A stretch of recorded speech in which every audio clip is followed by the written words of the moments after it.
If a parent came into my doctor's office, I would not recommend that their child drink this for lunch. How do you go from launching some of the highest grossing creator products on the internet to producing one of the biggest flops in YouTube history? Not just a slow seller, not just a mild disappointment, a full-blown reputational disaster that had other YouTubers, parents, and even licensed doctors lining up to criticize it within hours of launch. That's exactly what happened with Lunchly.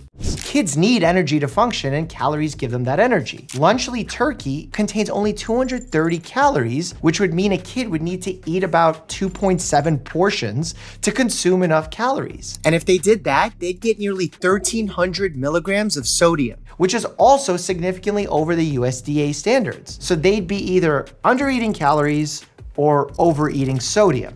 After building billion-dollar empires off chocolate bars and energy drinks, MrBeast, KSI, and Logan Paul decided to combine forces. The logic seemed simple. Feastables was printing money. Prime was everywhere. If sweets and caffeine could dominate shelves, why not take over kids' lunches too? So they stepped into the $1.8 billion Lunchables market and introduced Lunchly, marketed as a better-for-you alternative. On paper, it sounded unstoppable. In reality, it collapsed almost immediately. Unlike Prime or Feastables, which rode waves of hype and loyal fan bases to massive sales, Lunchly was met with skepticism the moment it hit shelves. Within hours of release, it was trending. Not for record numbers, but for criticism. And instead of slowing the backlash, the trio's responses poured gasoline on it. Hi, I'm the Influence Circuit. I create weekly YouTube documentaries, and today we're breaking down the rise and rapid fall of Lunchly, why it failed so dramatically, why its healthy branding triggered medical professionals, and how a bold marketing claim eventually turned into one of the most embarrassing product moments in influencer history. But first, if you want consistent deep dives into internet chaos, make sure you're subscribed. Now, let's get into it. To understand why Lunchly exploded online, you have to look at the names attached to it. MrBeast, Logan Paul, KSI. Each of them commands a massive, loyal audience. Each of them had already proven they could sell physical products at scale. Feastables reportedly generated over $250 million in revenue in 2024 alone. Prime crossed the $1 billion annual revenue mark. These weren't experimental side hustles. These were fully built consumer brands. So when they announced a joint food product aimed at children, attention was guaranteed. But here's the problem. None of these creators built their reputations on nutrition. MrBeast's portfolio included chocolate bars and a delivery-only fast food chain. Logan and KSI's flagship beverage contained caffeine levels comparable to multiple cans of soda. Health-focused branding had never been their lane, yet suddenly they were stepping into a category heavily tied to parents, schools, and children's dietary standards. When Lunchly was officially announced on September 16, 2024, the messaging was clear. This was a healthier option, a smarter choice, a better alternative to Lunchables. The product website featured a side-by-side comparison chart highlighting real cheese, lower sugar, and added electrolytes. Headlines echoed the phrase, healthier. Influencer commentary repeated, better for you. Lunchly versus Lunchables. Turkey stack 'em. 310 calories. 230 calories. 21 grams of sugar. Only 7 grams of sugar. If you look at this close up, you can already tell which one has better ingredients. Read the nutrition label, started asking questions. Because while certain metrics looked improved on paper, the broader nutritional profile didn't suddenly transform it into a wholesome lunch solution. It was still a processed, shelf-stable meal. And critics quickly pointed out that tweaking a few numbers doesn't automatically qualify something as meaningfully healthier. One of the first major creators to publicly challenge the launch was Dan TDM. Upon seeing the product reveal, he tweeted, "What happened to YouTubers? Man, I can't not say anything anymore. This is selling stuff for the sake of making money. Simple. How does this benefit their fans? This is selling crap to kids who don't know better than to trust the people who are selling it to them. Do better." Dan isn't a nutritionist, but he is a father of 2 and has one of the largest young audiences on the platform. His concern wasn't framed around macros or micronutrients. It was about responsibility. And his tweet hit a nerve. Thousands agreed. Other creators chimed in. PewDiePie subtly supported the criticism. Smaller YouTubers amplified it. The conversation moved beyond product comparison and into ethics. Should creators with predominantly young audiences market processed lunch kits as better for you in the first place? Opinion on Lunchly. Yeah, I only found out about it yesterday. Like, you can tell none of them are parents. Because you should not feed your kids that garbage. Like, what the fuck? Then doctors stepped in. Dr. Mike, a licensed physician and prominent medical YouTuber, released a breakdown analyzing Lunchly's claims. He acknowledged that certain aspects were technically improved compared to Lunchables, but he also pointed out that the product didn't meet USDA school lunch standards, and that marketing nuance matters when targeting families. I just think if a company was truly interested in creating a healthier lunch kit for kids, the USDA standards should be the minimum starting requirements. Otherwise, we're simply propagating the problem even further. The debate was no longer just creator drama. It was a public conversation about labeling, influence, and the blurred line between business and responsibility. And perhaps the most revealing moment came later, when Logan himself admitted that selling healthy wasn't even the primary goal of the brand. Which raised an obvious question. If health wasn't the main objective, why center the entire marketing strategy around it? That contradiction, more than any single tweet, is what set the stage for everything that followed. If there was still any doubt that the healthier angle was mostly marketing language, the next wave of criticism erased it completely. Dr. Mike eventually returned with a second breakdown, but before that, another respected medical voice entered the conversation. Dr. Brian Sutterer, a sports medicine physician with a large online following. After Logan posted a comparison chart highlighting electrolytes as one of Lunchly's advantages, Dr. Sutterer responded bluntly, saying that sodium getting rebranded as electrolytes would one day be studied in marketing textbooks. After Logan shared this image highlighting the nutritional contents and specifically calling out electrolytes compared to a Lunchable and how much better it was with all these electrolytes, I made this little joke about sodium getting rebranded as electrolytes because that's really what's happened. We've taken things like sodium, potassium that historically have been thought of in a very respectable fashion, something you have to do respectable amounts of and be cautious with, is now just considered electrolytes, and it's this big, positive, amazing thing all the time. Logan seemed to take offense to my tweet here, calling me a sports medicine doctor, saying that I can't tell the difference between sodium and potassium. Logan, I assure you, I can. I understand the basics of hydration here, and we're gonna talk about it and dive into this and just my opinion, and not my opinion, but the science on what the deal is with this. That line spread fast. He later expanded on the point in a YouTube video, explaining that while electrolytes are important in certain contexts, like intense athletic performance, the average child eating a pre-packaged lunch does not require a specialized electrolyte boost. Adding the term to a comparison chart might look impressive, but it doesn't automatically transform a processed snack kit into something nutritionally superior. At this stage, the controversy had moved beyond YouTube commentary and into professional criticism. The narrative wasn't just that Lunchly was slightly overhyped, it was that the health framing felt strategically inflated. The backlash started affecting perception almost immediately. Instead of generating curiosity and trial purchases, Lunchly was generating debates. For a brand built on influencer momentum, that's a dangerous shift. Under normal circumstances, a company in this position might clarify messaging, adjust marketing language, or quietly soften claims. That would have been the logical move. But instead of recalibrating, parts of the trio escalated. Concerns were brushed off as clickbait. Critics were labeled as clout chasers. The tone shifted from explanation to confrontation. To his credit, MrBeast handled his response more carefully than the others. He acknowledged that Lunchables already sells hundreds of millions of units annually, and that many families rely on pre-packaged lunches regardless. And then MrBeast, this was something that he posted on his account, and this is really the highlight, the crux of this. More electrolytes. Lunchables, yes, hundreds of millions of units. Their product, 80 less calories, 60% less sugar, more electrolytes. So they're advertising that more electrolytes are good. And that is the fundamental problem here, and the lack of misunderstanding with electrolytes and hydration that has frankly gotten out of control with just this electrolyte hydration beverage market. His argument was that if people are already buying within that category, offering a version with slightly improved ingredients at a similar price point could still be considered progress. He even admitted that fresh whole foods would always be healthier. It was a pragmatic framing, not a defensive one. Logan Paul took a different route. Rather than stepping back from the medical debate, he directly challenged Dr. Sutterer online.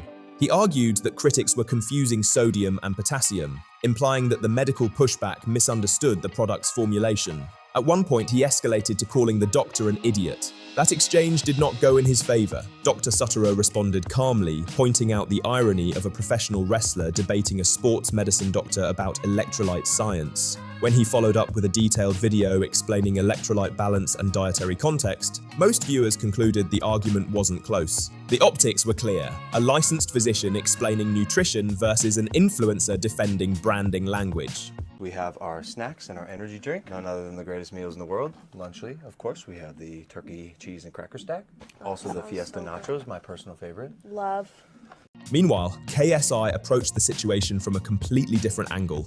Instead of focusing on the product's formulation or addressing health concerns directly, he zeroed in on Dan TDM, who had originally criticized the launch. What happened to YouTubers, man? I can't not say anything anymore. This is selling stuff for the sake of making money. Simple. I'm sure there's just been an influx of Dan TDM fans just lowering the IQ of this fucking Reddit, man. What began as one tweet from Dan turned into a prolonged back and forth where KSI questioned his credibility, mocked his past merchandise, and referenced previous sponsorships. Ironically, some of the brands KSI brought up were ones he had also worked with in the past. The focus shifted away from Lunchly itself and toward creator drama. When Kai Cenat announced a McDonald's collaboration shortly after Lunchly's release, KSI and others pointed to it as an example of hypocrisy. FaZe Banks even tweeted that people criticizing Lunchly were celebrating a fast food partnership, suggesting selective outrage. But many observers didn't see the situations as comparable. A McDonald's collaboration is openly positioned as fast food. There's no health rebrand attached. Lunchly, on the other hand, entered the market explicitly emphasizing better nutrition and superior ingredients. When you frame your product around health improvements, you invite scrutiny from people who understand health metrics. That distinction fueled the debate further, prompting Dr. Mike to revisit the issue and reiterate that marketing claims carry responsibility. I think if you're making a candy, while yes, overconsumption of candy and added sugar is a problem, I think a candy is not considered a health food. But when you say Lunchly is healthy or a healthier alternative, that's making claims that if debunked, you would face some criticism. And just as the healthy controversy was dominating discussion, Lunchly encountered a problem far more damaging than branding arguments. One of the product's headline claims was that it used real cheese, contrasting it against competitors that used cheese product. It was marketed as proof of higher quality. Then reports began surfacing of customers opening sealed Lunchly boxes and finding visible mold on the cheese. Are you serious? Oh no! The first major viral instance came from baking YouTuber Rosanna Pansino. While filming a side-by-side comparison between Lunchly and Lunchables, she opened a Lunchly pack and discovered mold inside the unopened package. I think Howard would be the first. These are molded. Okay, so these ones are supposed to be good until December, and we just got them from the store. It says used by December 8th, 2024, and today's date is October 16th. So these are supposed to be good for like another 2 months. This is molded. That's mold. That moment shifted the conversation instantly, because now the issue wasn't about sodium wording or influencer drama, it was about product safety. After filming, Rosanna posted about the discovery on Twitter with a sarcastic caption, "Just opened my first Lunchly ever. So much mold. What flavor of mold did you guys get?" She followed it up with a more serious warning. "Please be careful everyone, this is not safe and not okay, especially for children." The reaction was immediate and divided. Rosanna Pansino is a respected creator, but she also had a history of publicly criticizing MrBeast. Because of that, some people questioned her motives. Critics argued that a single moldy product didn't prove a systemic issue. One comment summed up that perspective. One bad cheese pack doesn't mean the entire brand is unsafe. Let's not blow one incident out of proportion. Other streamers attempted to test her claims themselves. But instead of disproving her, several ended up reinforcing the concern. Streamer Spicy Cow bought a pack on camera and opened it to check. No way! What? No, chat, there's actually mold. That's 100% mold. I'm so sorry. Oh no, do you see it right there? Do you see it? Sealed and it's molded. Not long after, another streamer, BMC, went live and found visible mold growing inside an unopened Lunchly kit. There's actually no way. No. The clip spread quickly. At that point, it was no longer one isolated tweet. It was multiple independent discoveries, all showing similar problems. There were still skeptics who claimed it was staged. Some argued the reactions looked exaggerated. Others insisted creators were chasing views.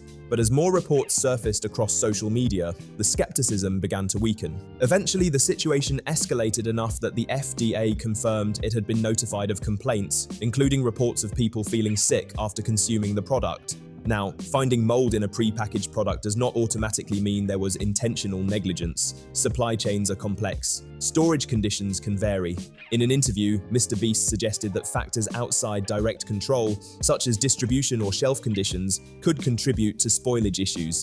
Once it leaves your factory, you know, a truck that's delivering it could technically take a sharp turn and a box fall and puncture the seal, or honestly, even something as dumb as like when it's put on the shelves at the store, like I can't stop someone from walking to Walmart and grabbing a lunch lid, going to the potato chip aisle, putting it there, and then like a day later an employee going, that doesn't belong there, and put it back. And like, I mean, obviously they shouldn't do that, they should throw it away. Of course. But like, so there's no mold when it leaves their factories, because that's just stupid. Why would we ever let that happen? But after that point, you know, there are variables that we just can't control. That explanation isn't impossible. The problem wasn't just the mold itself, it was the response. While the controversy was peaking, Logan Paul and KSY addressed the situation casually on their podcast, laughing about it rather than delivering a clear, serious statement. In a separate clip, Logan even mocked Rosanna by mispronouncing her name while discussing the situation. For a food product aimed at families, that tone didn't land well. Rumors of a recall started circulating online. Both Logan and the FDA later clarified that there was no official recall, but by then, the damage had already been done. When consumers start buying a product just to test whether the mold rumors are true, that's not brand momentum, that's curiosity fueled by distrust. And noticeably, unlike Prime or Feastables, there were no celebratory sales milestones shared publicly. Silence can be revealing. By most measurable standards, Lunchly underperformed. It didn't dominate shelves, it didn't generate viral purchase frenzies. It became a case study in how quickly influencer hype can reverse. But Lunchly's struggles didn't exist in isolation. Prime, one of its key differentiators, was already experiencing a downturn. After explosive early success, reports indicated significant revenue declines in 2025, including major drops in UK sales. Lawsuits and regulatory scrutiny had also surrounded the brand, ranging from marketing claims to labeling disputes. MrBeast's earlier venture, MrBeast Burgers, had similarly launched with massive excitement before facing waves of complaints about food quality, consistency, and operational issues. There's a pattern here. These creators are exceptionally good at launching products with massive hype, but sustaining long-term trust, especially in food and beverage, requires more than momentum. And timing made things worse. When Lunchly launched, both MrBeast and Logan Paul were already dealing with separate controversies. Allegations surrounding past business ventures and unresolved criticisms were still circulating. Public sentiment wasn't at its peak. Launching a product in a fragile reputational climate is risky. Launching a food product aimed at children in that climate is even riskier. Because unlike entertainment, food involves health and safety. The margin for error is smaller. The tolerance for jokes is lower. Lunchly's downfall wasn't caused by one tweet, one doctor, or one moldy pack. It was the combination: aggressive health branding, public pushback from medical professionals, defensive responses, quality control concerns, a distracted reputational backdrop, and a market that had already seen influencer product fatigue. Influencer brands can thrive on attention. If you enjoyed this breakdown and want more deep dives into influencer businesses, product controversies, and internet implosions, make sure you're subscribed. Let me know your thoughts in the comments. Was Lunchly misunderstood, or was this collapse inevitable?